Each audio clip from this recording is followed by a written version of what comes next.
Sometimes when you think about more, sometimes a feeling of worthiness or unworthiness for the more sweeps in, and it sort of keeps you from going in. Well, then, Could you comment? If that comes up, that means you've got this lack consciousness or this unworthy vibration that's still active within you, that lots of opportunities are going to come your way to work the bugs out of. In other words, and if you don't work the bugs out of them on a regular basis, you'll wake up at 4 o'clock in the morning with a dream about it. In other words, you'll have just lots of opportunities to work the bugs out of that. From inside the vortex, the mantra of source is more. That's why you were willing. In other words, you could have remained in the contentment of pure positive energy, except you know that expansion is where all of the exhilaration of life is. So you say, I'll come into a physical experience and I'll stir things up for the express purpose of more. But what the more is you're reaching for is the exhilaration factor that we're talking about. It's not more stuff and more cars. Right. It's more alignment. It's more of me. It's more clarity. It's more being who I am. It's more understanding. It's more expansion. It's more. More is the best word that parallels the eternal nature of your being. It's the best one. They are identical sentiments. You're constantly going to be more. You see, when you're in the vortex and up to speed with who you are, there's no discord with the more, with the expansion, because vibrationally speaking, you became more, and it's not keeping up with the more that makes you feel uncomfortable.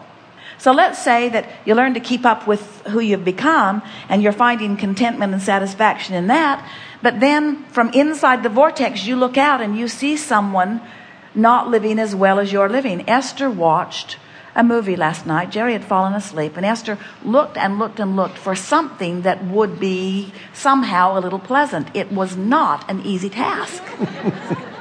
I know the feeling. And she found a movie that she was sure by the title of it was going to take her into the vortex. I can just watch this and I'll be there. Because the movie was called The Pursuit of Happiness. Right. Oh my God. It was called The Pursuit of Happiness. Right. And then she proceeded to watch one of her favorite actors in the world struggle harder than she's ever watched anybody struggle.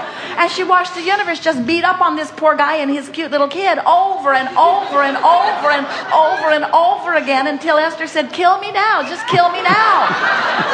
It was irrational how horrible this guy's life was going. Nobody should be treated like that by anybody, you see.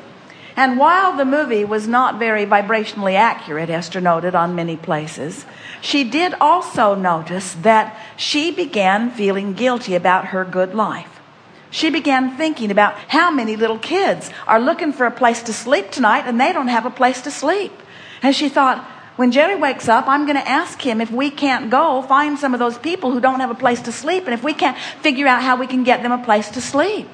She was so outside of her vortex, feeling guilty about the magnificent life that she is living.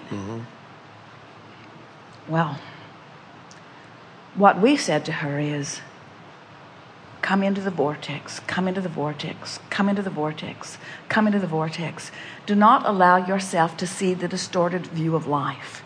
And understand that from in the vortex, you're doing all that you can do in helping people to understand. In other words, this movie did depict something that is rather accurate. It depicted someone banging it out with action, banging it out the hard way, occasionally getting into alignment, but mostly just banging it out the hard way.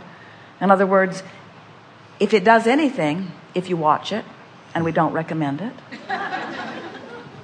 it will remind you of what we just concluded together.